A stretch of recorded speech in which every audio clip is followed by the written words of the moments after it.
Hey guys, Bassima, welcome. If you're new here, I'm a remote work and productivity coach, and today's live is going to be all about the best 6 transferable skills for remote work. So these skills are most likely you're most likely going to have most or all of these skills in order to start working remotely. And I really wanted to make this video for you because oftentimes before we actually transition into remote work, we have these fears that we don't have enough skills or we don't have the necessary skills to actually make that transition.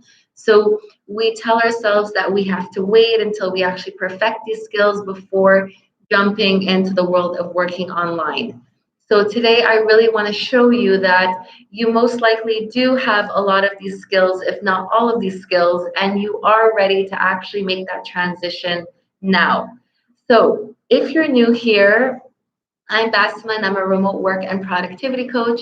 And really, my mission is to help you begin exploring the world of remote work so that you don't have to feel like you're starting over if you want to start working online, and really help you make that transition from cubicle to working online as smooth as possible.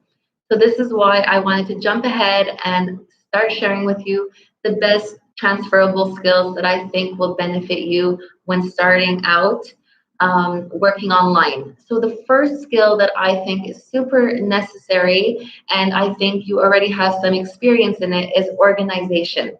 So oftentimes, once you actually start working online, you have more time, freedom, and you are in control of your own schedule. So you could find yourself having so many different thoughts and ideas running through your head, and finding yourself starting things and then leaving them halfway and moving on to something else. So just to make sure that you actually follow through on the ideas that you're having and that they're not just remaining as ideas, it's good for you to have some type of structure. So that's the first thing that I would recommend. Make sure that you have a place where you can list out these ideas and really identify what your priorities are so that you can follow through on these when you work remotely.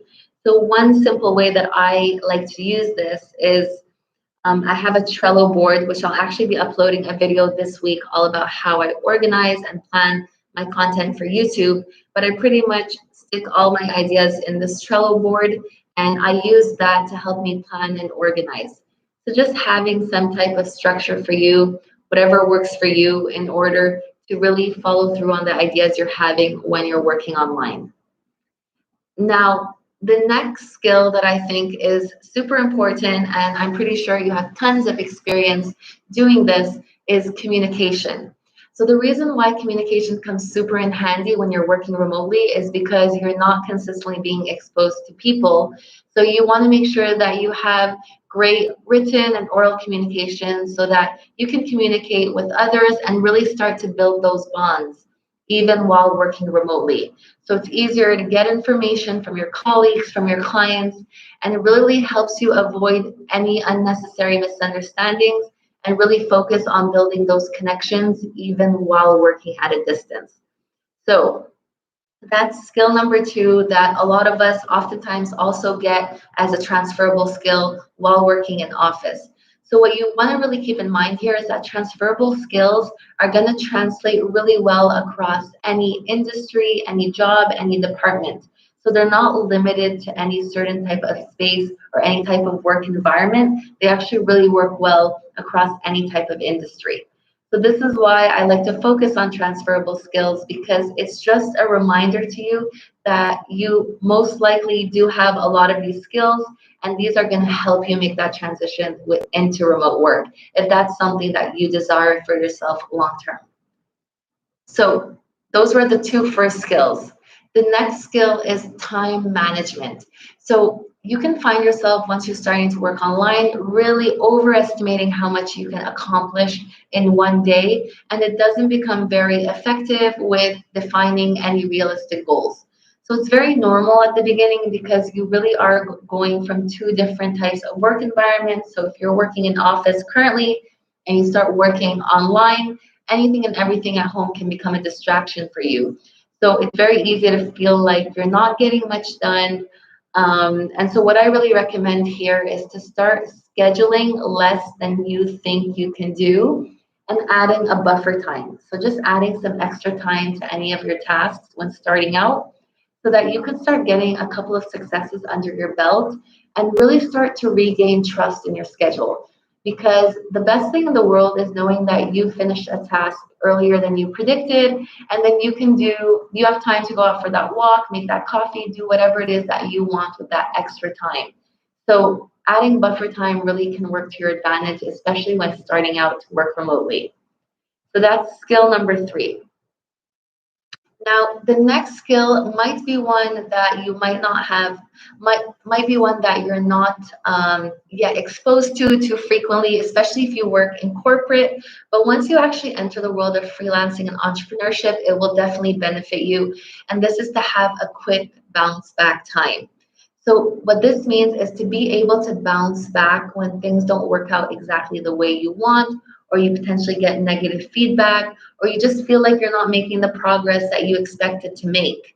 So this is something that's always going to be a work in progress, but it's just something that's good to be aware of when starting out, because you can oftentimes find yourself in a position where your ego's hurt or your feelings are hurt or your pride's hurt, but just to remind yourself to continue to push through it. So one thing that really helped me, especially at the beginning, is to give yourself time to journal through or talk to someone about whatever it is that you're feeling that's causing your bounce back time to get affected. So just making sure you give yourself some time to process, and over time, you're going to notice that you're going to be able to just bounce back faster from any negative feedback, or if progress isn't going at the pace that you want it to be going at. So this is a really great skill to have when you enter the world of remote work, and it's one that many of us can acquire.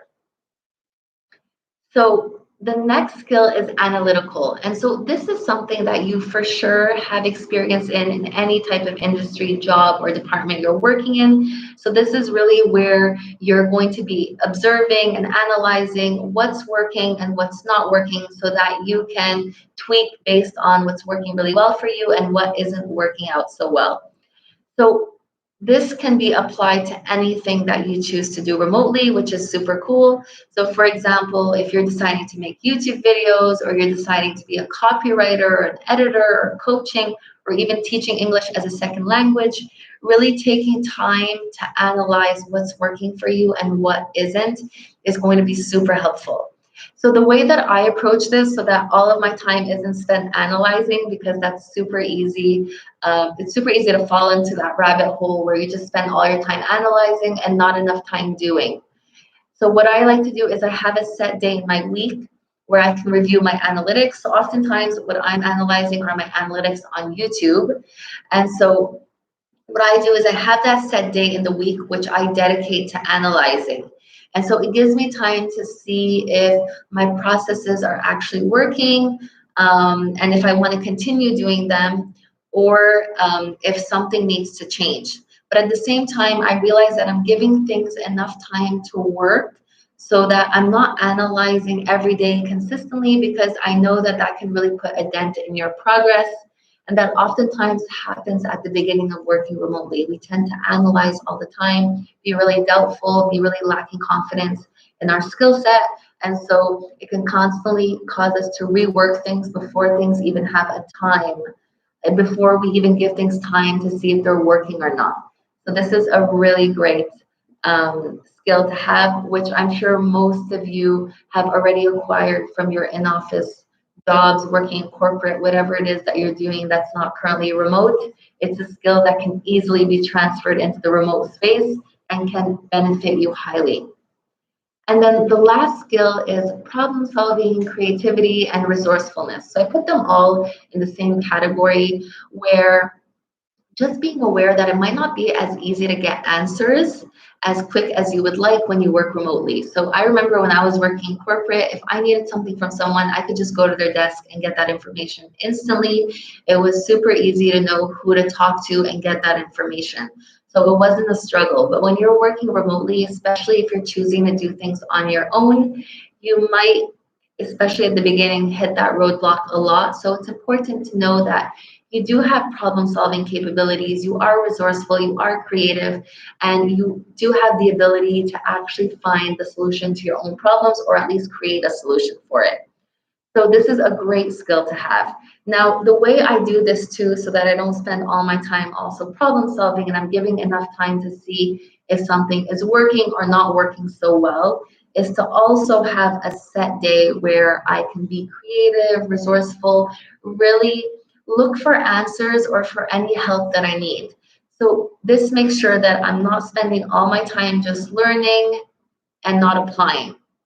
So the reason why you have to be super honest with yourself as to how you're made up when you're working remotely is because it's so easy to get into this habit of just consistently learning and not applying. So especially if you're someone that loves to learn, I know that's how I am as a person. I could learn all day and all night if I'm not careful. So making sure that I schedule that on a specific day where I can problem solve, I can be resourceful is really important. And that's where I ask myself, does the thing that I'm working on just need patience? Or am I actually hitting a roadblock that I need to seek help for?